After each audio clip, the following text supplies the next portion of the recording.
Sasabihin naman ng senador, ibig sabihin, taong bayan na nag-aabono doon sa puhunan. Paano naman daw kapag bumaba at hindi sila bumaba din? Nakita mo, yung, di ba, parang ang gulo, parang bagang, hindi mo maintindihan na kapag bumaba yung presyo, hindi sila nagbaba, nag-maintain lang sila, ano naman sasabihin mo? Hindi, kasi pag bumababa sila, sentimo-sentimo lang eh. Pag nag-aumento, ang taas-taas. Ginawa nyo kasi ngang deregulated at walang klaro kung aaralin nyo po mismo ang mismong provision ng batas. Sino bang nagpapaliwanag para sa mga oil companies? Nakahalata ba ninyo? Yun po, yun po taga-DOE. Matagal na po practice yan eh. Ang spokesperson yan ng mga petroleum company, di ba linggo-linggo ang nagsasalita ay taga-DOE kung magkano dapat na itaas at magkano dapat ibaba. Oo nga. Oo. Ano ba sinasabi ng batas natin? Kasi nga sabi nila, wala naman po tayong magagawa kundi mag-monitor lang tayo. Opo, kasi deregulated na po yan eh. Under Republic Act, sabi niya, ano ba yung Republic Act natin? 8479. Ang tanging magagawa po namin, sabi niya, under Section 14, monitoring lang, sabi niya. Opo. Yung buong Section 14. Nakalimutan niya yung kahuli-huliang talata ng Section 14, paragraph E. Hindi pa tayo tapos sa ating diskusyon. Meron pa rin po tayong makakausap. Sa hanay naman po yan, nung yung mga itlog ninyo, yung pagbili po ng manok, ito rin daw ay apektado din po sa patuloy na pagtaas ng presyo ng krudo. Nagbabadya din pong magtaas ang poultry products, mga kapatid. Balikan lang natin to, yung napag-usapan po namin ni Chairman tungkol nga sa presyuhan po ng kuryente. No? Dito ho pumapasok na yung ERC. Nagkakademandahan din lagi dyan eh. Kapag po pinag-uusapan po natin ay yung pagsiguro ng Estado, in this case ERC, na hindi sumobra ang singilan. Kasi yung sinasabi niya 2013 case, umabot doon ng 16 pesos per kilowatt hour. Ang per kilowatt hour, 16 pesos. Grabe, layo sa 4 to 6 ngayon. Umabot po ng kataas-taas ang hukuman yan. At dyan din po may ilang mga progresibong grupo na dumulog po sa hukuman. Anyway, balikan lang natin tong oil deregulation law. Kasi nga, with all due respect, dito po sa ating mga kagalang-galang na mga mambabatas, andali kasi nga din pong manise dito po sa DOE. Hindi sa ipinagtatanggol natin sila, andaling manise na wala kayong ginagawa. Hindi po ba? Na bakit nyo hinahayaan na yung presyo niyan na iniaalok ngayon, ang taas-taas pero ang kanilang binili na stock ay luma na? Ang tanong nga dito, ano ba ang provision ng batas? Hindi po ba? Mainam po halimbawa, merong provision po dito mga kapatid, no? The DOE shall monitor the refining and manufacturing process, etc., etc. Okay. Ito po. The DOE shall monitor and publish daily international crude oil prices, as well as follow the movements of domestic oil prices, etc. Pero wala po talagang nagsasabi dito kung paano mo ito pepresyuhan. Kung paano po ang magiging presyuhan kasi nga ginawang deregulated yung batas. So fast forward po tayo ngayon. Tinatanong nila, ba't nangyayari ito? Hindi po ito unang nangyari ngayon. Noong pong pandemic, kung ating maaalala, gumawa pong aming programa ng 3 episode ng Think About It to explain this issue. Pati po yung sinasabi ng mga windfall profit na iyan. At noon po, naitampok na natin na noon in fairness, nagtangka na ang DOE na mag-regulate dito sa punto ng pagsiguro lamang na transparent yung presyuhan po per liter ng produktong petrolyo. At noon mga kapatid, umabot na naman po sa demandahan. And in this case, maaari mong sabihin na hindi lang po executive, kung executive pong sisisihin, kung hindi po pati ang lehislatura at hudikatura. Kasi ngayon, nanalo na po ang DOE sa RTC. Umabot po ng Supreme Court doon sa paano ba hahawakan ng hukuman tong kasong ito kasi po nagsabay-sabay sila ng demandahan. So kumbaga dumami nagdemanda kontra po sa memorandum ng DOE sa unbundling per liter ng presyo ng petrolyo. Tumagal and then na-refer back ng Supreme Court at ngayon pending sa Court of Appeals. Nakita po ninyo?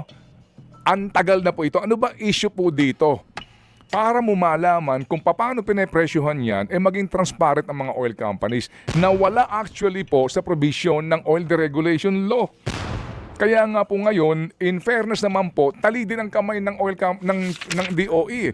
Yung sinasabi na pinagtatanggol yung mga oil companies, pwede mong sabihin yun, oo, nang ganun-ganun na lang, sa iyo lamang kutob. Hindi ba? Kasi nga, sinasabi nila na wala kaming control dyan eh. Wala kaming magagawa dyan. Ba't nyo hinahayaan naman na sila ay mag-umento na ngayon na old stock sila?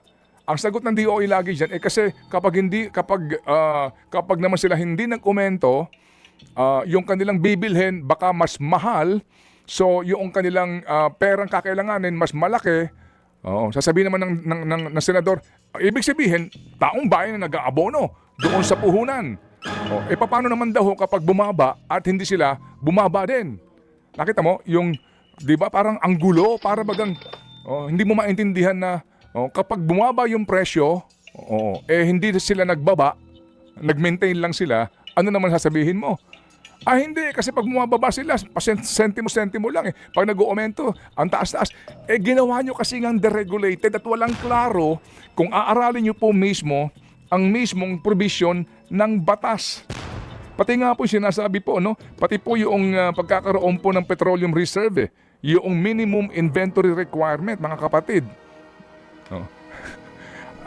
Bottom line dito, mga kapatid, sa lahat po ng ating mga kagalang-galang na mga mambabatas at sa ating pong mga tagapakinig, madali pong sabihin, na nagkukulang itong DOE. Okay. Pero kung nagkukulang sila, ano ang pwede niyong gawin? Di palakasin niyo poder nila. Di tutuhanin niyo na yung amyenda sa oil deregulation law. Di ba? Kung totoo na sa paniwala nyo, di bigyan nyo sila ng ngipin, di bumalik ka doon sa regulated regime. Sino ba nagpasa ng oil deregulation law? Di Congress. Right? Sa adhikain daw ho na magkakaroon ng malawak na kompetisyon at pagandahan ng presyo pabor sa consumers. Basically, yun ang adhikain ng batas na hindi po naman nangyari. So ngayon, puntahan natin itong unbundling na akin po sinasabi. Naglabas po panahon ni Alfonso Cusi, panahon po ni Pangulong Digong. Ito po, kauna-unahan ng, sige nga, silipin na nga natin yan kung paano nagpe-presyo. So, yung issuance na yan, umabot na po ng hukuman. Pending ngayon. Kasi nga, para bagang, deregulated kami, you're regulating. Hindi pa pwedeng hybrid. Kasi, di gawin natin ngayon, ang provision na yan, gawin mo ng batas. So meaning, mag-hybrid ka na. O kaya, sabi nga Tito Sen, bumalik ka doon sa old regime nang talagang ito'y regulated. Hindi po yung, di ba, nung una, nung panahon ng pandemya, na-shock tayo, 76 per liter ang diesel. Hello! Nangyari na po sa atin sa kasaysayan po ng ating petrolyo, ha? Pandemic time, nag-76, lahat tayo nagulat. That time po, napag-usapan yung oil deregulation law. Naalala ho ninyo, nakapanayam namin si Congresswoman dyan sa Marikina. Nangako siya that Stella time. Kimbo. Yes, pero nung nawala yung pandemic, nakalimutan. So ngayon po, nandito tayo ngayon. At eto ho na naman, binabakbakan tong oil deregulation law, pati DOE. Pagkatapos nito, Pag humupa na ulit. di po ba? Oo, hindi na ulit pag-uusapan. I mean, with all due respect, di po ba? Kung gusto ho ninyo na mawala yung mga windfall na iyan, kung gusto po ninyo na talaga namang, na ang DOE, siguraduhin, itong mga per liter na ito, hindi po pinagkakakitaan ng lubos-lubos, baguhin nyo batas. Basically, yun po yun. Kasi kahit na mag-tumbling-tumbling ka dyan, bumalubaluktot ka dyan, tumihati-haya ka dyan, yan ang sinasabi sa batas Basahin po natin. Powers and functions of the DOE and the DOE Secretary. Klarong-klaro po yan. Lahat po ng provision nandito po. At dyan sumasandal ang mga oil companies ngayon. Maliban na lamang yan, kung bukas makalawa na naman, magkakaroon ng mali-malitang lobby money ang mga nasa industriyang ito. At muli, magkakalimutan tayo. sa ating Meralco bill. Oy. Opo, eto ha, habang... Yan yung hawak mo kanina. Oo. Oh, yung system law sa binabanggit-banggit Ito mo. Meralco bill, Unbundled. opo, unbundled. Kaya kitang-kita mo. Kung saan napupunta. Pag sinabi ng Meralco Oo. na nag-uumento kami sa generation charge, alam mo kaagad na niloloko ka kung bumaba yung generation. Hindi ba? Eh, klarong-klaro, yung transmission, mga kapatid, NGCP yan. Yung distribution, ito lang po yung sa Meralco. Ito lang Magkano? yun. Oo. So itong Meralco, hindi sila magsasabi na tumaas po ang bill because of our distribution. Hindi eh. Kasi hindi sila makakapag-komento rin without ERC approval. So dito po usually, generation, kung magkano bili mo sa kuryente, pass-through ka lang, dumadaan lang sa kami lang nangungulekta. Pero kapag nagtaas ang ating bill sa kuryente, ang agad mong sisi, hindi po dahil sister company namin na Meralco ha, kung hindi po, ito ang katotohanan dito eh. Dahil po, pass-through lang sa amin, kami lang taga-singil eh.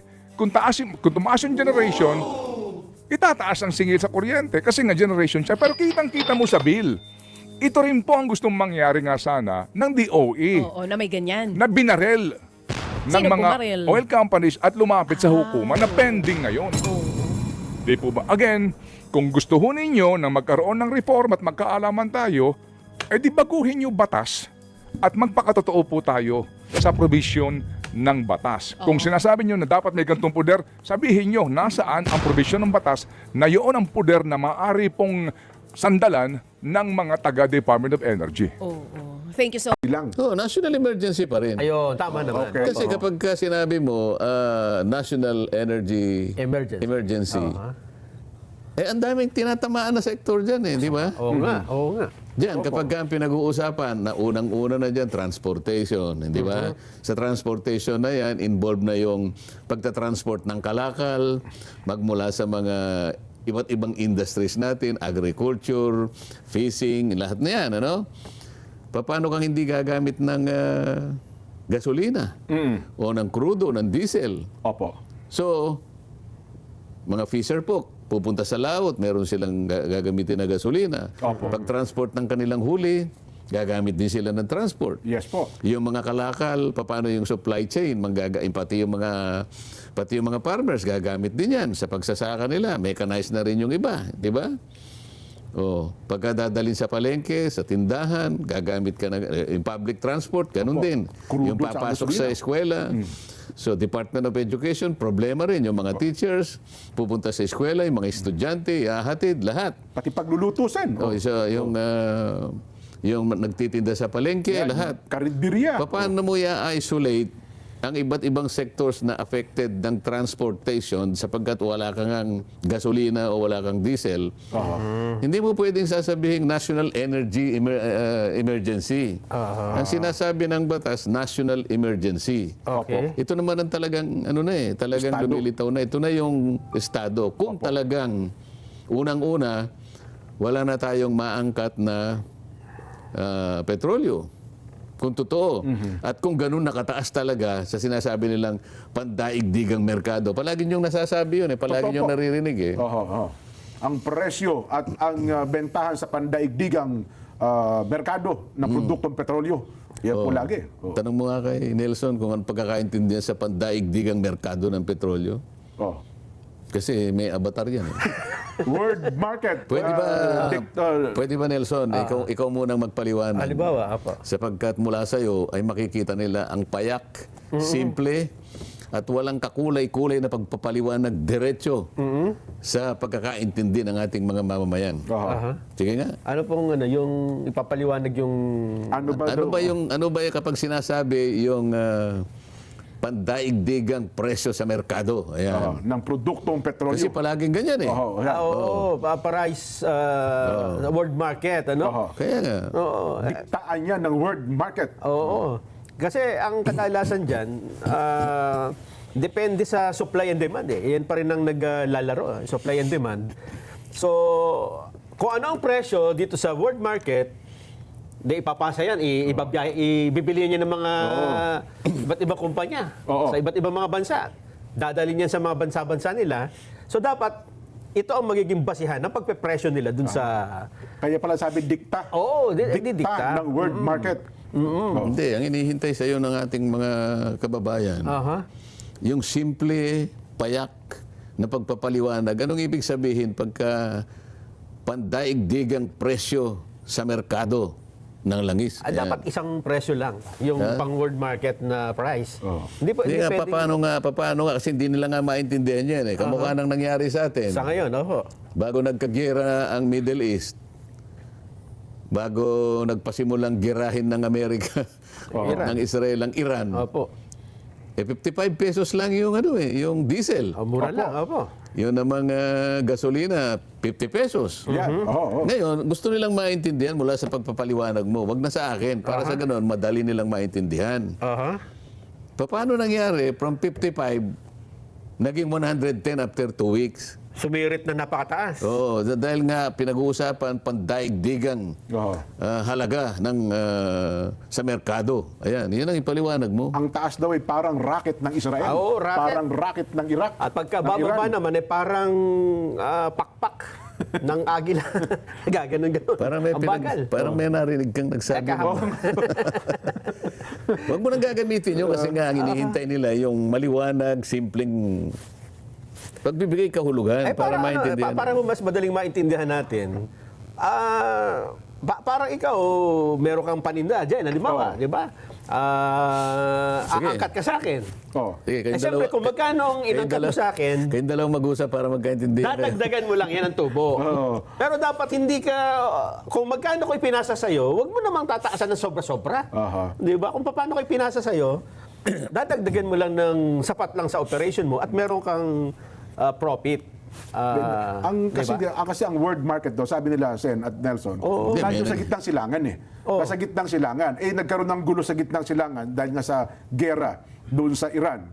Hindi ngayon makadaan ang mga sasakyan sa Strait of Hormuz. Yung mga bumibili. Law of supply and demand. Nabawasan ng supply. Konti ang supply, mataas ang kaya demand. mataas ang demand. So sisipa yung presyo. Ang tendency, Aangat tataas yan. talaga ang presyo. Yun ang dikta ng world market, Sen. Oo. Mahirap ang supply makakuha.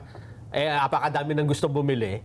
So sumipa ng todo yung presyo. Kaya ang sabi nga, dikta ng world market kasi nga doon galing sa gitnang silangan ang produktong petrolyo, Sen. Hindi, kayong dalawa nag-usap. Paano mo naging pangmundong usapin na yan kayong dalawa? Pero yun pa ang senaryo. Yun daw ang senaryo ngayon. Hindi, kasi Di ba? ang ginagamit nila, meron kasing, alam mo, merong isang pandaigdigang parang trading company yan Ayan. Apo. na sinusukat niya lahat yung mga nahahagip niyang mga impormasyon tungkol sa galaw ng presyo ng langis sa buong daigdig. Okay. Yan, no. Kaya kung meron siyang tinatawag na Argus data. Ayan, yan. Parang WSM sa Parang Pilipinas yan. index yan. Kung baga sa kuryente, parang WSM. WSM, opo. Para sa Trading. spot market, wholesale. Yan. Opo. Ngayon, kung sa Singapore yun, halimbawa, mean of Platts Singapore, sabi niya. Kung kukunin niya sa Dubai Platts, sabi gano'n, ano? So ito, kinoconsolidate ng isang pandaigdigang organisasyon. Siya yung nagbibigay ng indicator, di umano, Opo. na ito yung presyuhan ngayon ng langis per barrel halimbawa, ganyan, ano, translate nila sa liter. Ngayon ito yung ginagamit nila. Yes po. Ang atin namang itinatanong kasi kahapon, tama po 'yun. Ang pinag-uusapan, hindi nyo pwedeng hindi i-connect yung inventaryo po ninyo. Dahil nga alam naman natin, hindi naman tayo malaking bansa, kaya yung inventaryo natin, hindi kagaya ng Japan. Alam mo kasi ang Japan, Nelson, Opo. yung reserve nila ng kanilang oil, aabot ng 254 days. Wow, Ganun? Halos isang taon? Isang taon. Halos isang taon. Reserva lang po nila yon. Meron silang reserve na gano'n. Pindi, no? Tayo, kamukha nung unang hearing namin, 45 days. Martes yun eh. Yes po. Sabi ng Pangulo yan. Pagkatapos, sa diesel, Oho. sa gasoline naman, 53. Opo. 53 days. Sa mga tweed, meron pa tayong stock. May buffer pa tayo. Opo. Oho. Ngayon, ang hinahanap ko, from 55, paano lumundag ng 110 kagad? 2 weeks pa lang. Ayun nga. Kasi nga, yun daw ang dikta ng world market, Sen. O bakit mo gagamitin yun? Ang pinag-uusapan natin yung buffer stock mo. ba't kagad mo in-apply yun? Mukhang yun ang business model Yun yan. daw ang business model. At saka yun ang kanilang practice. Oh. Oh. Eh, sabi ko nga, kung ang pinag-uusapan, walang-wala na talaga siguro, wala tayong stock. Opo. Ngayon, pwede mong gamitin yung indicator na yun dahil wala na tayong stock. Pero meron pa nga tayong stock eh. Bakit meron ka pang stock, ginamit mo na yun? Yung tinatanong ko.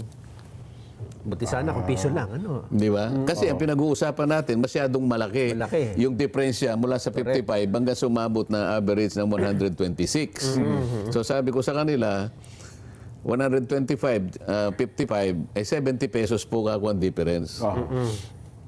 Yun naman daw kasi ang panganib nung Sen. Kasi kung bumaba naman daw po ang presyo ng langis sa world market, alam bumili naman ako ganyan, ano? Eh binili ko ng mahal.